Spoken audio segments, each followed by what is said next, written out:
Hello, welcome to Workplace Wake Up. I'm Jen Shaw. Every week, I spend about 15 minutes covering legal developments, introducing you to interesting guests, and providing some entertainment to start your workday. We are going to talk today about internal complaints. One of the things we do a lot of, as many of you know, is conduct investigations of internal complaints. And I get questions from folks frequently. How do I know when I need to do an investigation? Whether I'm going to do an internal investigation or I'm going to retain a third party like Shaw Law Group, how do I know when I need to do an investigation? And I know for some of you, you're probably thinking, well, isn't that obvious? When there's a complaint, you investigate it. But that's not actually the case. One of the things that I think many of us forget about is that if we already know the answer, if we already know what happened, then an investigation is not the answer. So let me tell you what I mean. Somebody makes a complaint that at a meeting, I made a very inappropriate comment. There were 10 people at the meeting, okay? And they all say I made the same comment. Now, even if that comment, which this would never happen, but even if the comment is race-based or sex-based, something that is an equal employment opportunity issue that needs to be investigated, we don't need to initiate an investigation if someone comes to me and says, Jen, we heard you made this comment. Oh my gosh, yes, I did. It slipped out. I can't believe it happened. Look, you can never do that again, Jen. Okay, I won't. We're done. Maybe you need to write me up. Maybe if I have a pattern of this, you terminate me. But you don't need to do an investigation because you already know what happened. So we have saved clients a lot of money throughout the years by telling them that they don't really need us to do an investigation, that they already know what happened. They just need to decide what to do about it. And that is really something for us to focus on. When you know what the facts are, when you already know who's involved, when you already understand what the problem is, you don't do an investigation. Remember that the investigation is a means to an end. And the end is solving whatever workplace issue is out there. The investigation is a tool. Now, do you need to investigate an equal employment opportunity issue, a safety issue, a wage hour issue when you don't know what happened? You bet. Get in there and do your fact finding, because that is what an investigation should be. It's about facts. What is more likely than not to have occurred? We don't know 100% because we weren't there, because we would already know what happened. So, when you get a complaint and you are analyzing it, you're looking at, is this something that we need to investigate? Not only do you want to look at, well, is it about the union? Is it about an equal employment opportunity issue? Is it because somebody made a complaint? Are they claiming to be a whistleblower, for example? You've got to look at all those issues. But you also need to ask yourself, is there something I need to know to decide how to solve this problem that I don't already know? And if the answer to that is no, then you don't need to do an investigation. So I think this is an incredibly important concept for a number of reasons. Number one, when you do an investigation, people get worried, right? So when you say, I'm investigating this complaint, or we got Jen Shaw to come in because she needs to look at this issue, people get worried about that. So you introduce anxiety, you introduce worry, you introduce fear into the workplace by saying you're going to do an investigation. Now, that's fine if that's what we need to do. If we need to do an investigation, well, it just is what it is. But we don't want to do an unnecessary investigation. Another reason it's a problem is when people participate in investigations, they can be retaliated against. And all that really means is that someone mistreated the person because they participated in the investigation. And it can happen to anybody involved in the investigation, right? The investigator, the witness, the complainant, the respondent. Anybody can be retaliated against for participating in the investigation.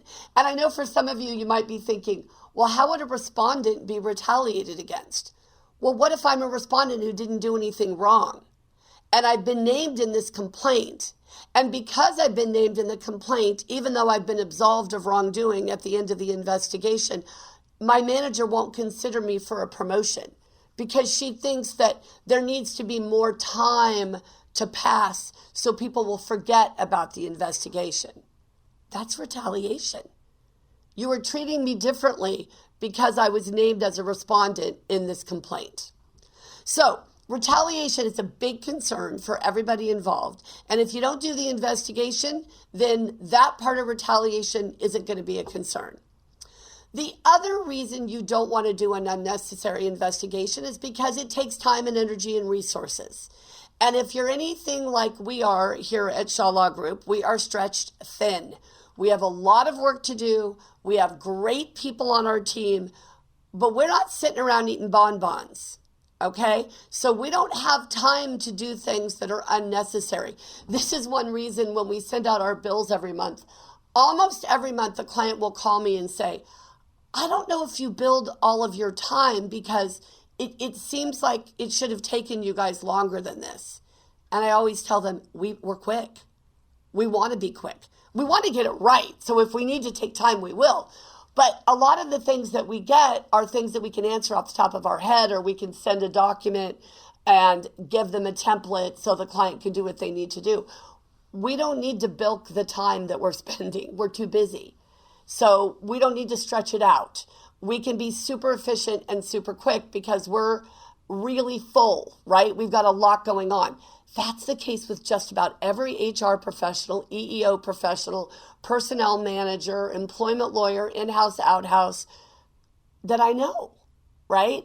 We're busy. So we don't want to spend unnecessary resources, unnecessary time, unnecessary energy in doing investigations that don't need to be done. The last thing I want you to think about is when you do an investigation and there is a finding, whether it's a substantiated allegation or not. Remember, substantiated means it's more likely than not that the incident or the claim is true or is accurate. Whether or not you substantiate an allegation, there is a factual finding, right? You are either saying it's substantiated or it's unsubstantiated. And that has consequences. So somebody feels like they made a good faith complaint.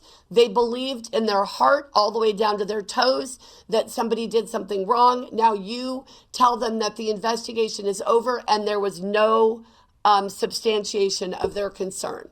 That has a consequence. So there are a lot of reasons not to go undertake an unnecessary investigation. So when do you need to investigate an internal complaint? First of all, when you don't know what's going on, right? When there's something that, if it's true, if what that complaint is alleging is accurate, you've got a potential problem. Doesn't mean you have a lawsuit.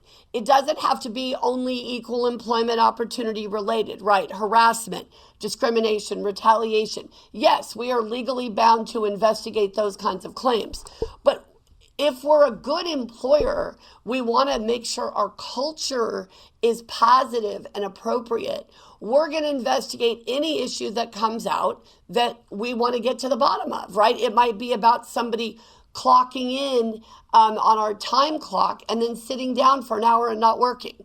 It might be about somebody who says they need sick leave because they're very ill, but they're on their Facebook page at a raging party the day that they're out sick, right? There may be a number of things that we need to look at.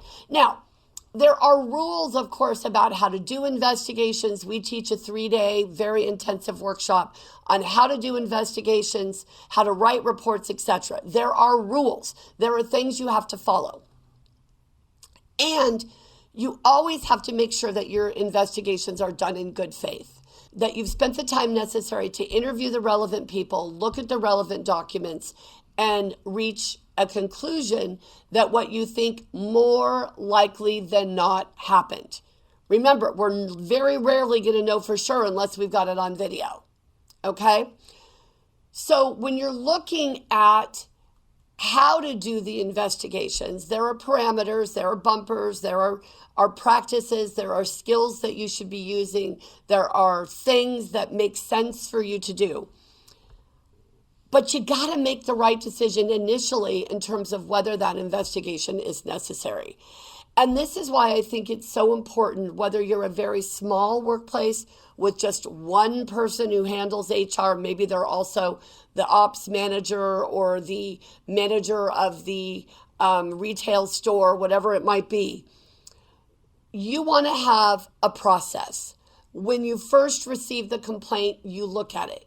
If you've got some questions about the background, you dig in, you call the right people, you figure out what you need to know. And then you decide, okay, yes, there's something here that if it's true, it's a problem. So if somebody says, I want you to investigate, I think Jennifer's stealing all of my pens, which I'm known to do. I go to somebody's desk, I ask to borrow a pen, and then I will walk off with the pen. Okay, not my finest trait, but it is something that happens. You don't need to investigate that. You come to me and say, Jen, stop stealing pens. We're done. Okay, really. Here's a box of pens. Enjoy the pens. Stop stealing pens. Okay, that's fine. That is great, because even if I am stealing pens, it's really not going to be something that is going to be a major workplace issue. Now, stealing lunches is a different issue, right? We got to watch that. But my point is, if the thing the person is complaining about is just, even if it's true, is not going to be a policy violation, not going to be a problem, then you're not going to have to investigate. You're just going to deal with the situation. Jen, even if you think you're not stealing pens, we get it. We just want to remind you that you can't steal from people. Okay, so no taking of other people's pens. Obviously, you document that conversation, you wrap it up. Many larger employers have specific funnels of where complaints go. This is about the union, so that goes to the labor relations person. This is about an EEO issue. Somebody's claiming they're being harassed. Okay, that goes to this person in HR or the EEO officer if you're in the public sector. Somebody's claiming that somebody is misusing workers' comp, that they're not actually injured and they made up an injury so they could get workers' compensation, temporary disability payments. All right, that's going to go to a different person. That's fine, but you all have to be talking to each other. One of the biggest things we see when we're looking at managing these kinds of issues in the workplace is that we're not communicating. We're not making sure that everybody who needs to know what's going on is part of the process, that they understand what should be happening and how it should be happening. So when you're looking at an internal complaint, all of these issues are going to be buzzing around. And if you need to then funnel it to certain groups of people, you can do that. The decision about whether to use an internal investigator or an external investigator is a topic for another time. We've talked about it on an earlier podcast. What's really important is that you choose an investigator who can be fair, who can be unbiased, who can make sure that they are thorough and they get it done in a timely manner. And that's hard to do. We have been caught on the timeliness side a few times where we've taken too many investigations, or we didn't think we were taking too many, but then something else comes out of the woodwork and it ends up that we can't complete the investigations as quickly as we wanted to. It's very disappointing for the client, and it's doubly disappointing for us because we always want to be sure that we're doing the best we can, but it happens. So when you're looking at, do I need to do an investigation? Once you decide the answer to that question is yes, then you have a new set of issues you have to think about. For now, I just want you to realize that just because somebody makes a complaint, that doesn't necessarily mean you need to initiate an investigation. Everyone, thank you for joining me here today. Keep up the good work, and we'll see you next time. If you enjoyed this episode and would like to spread the word, please share it with others, post about it on social media, and/or rate and review it. Of course, you can also follow us on LinkedIn, Facebook, and Twitter, and email us at info@shalawgroup.com. Workplace Wake Up, including its guests and hosts, do not provide legal advice in this podcast. Do not act upon any of the information discussed in this podcast without consulting a licensed attorney in your jurisdiction.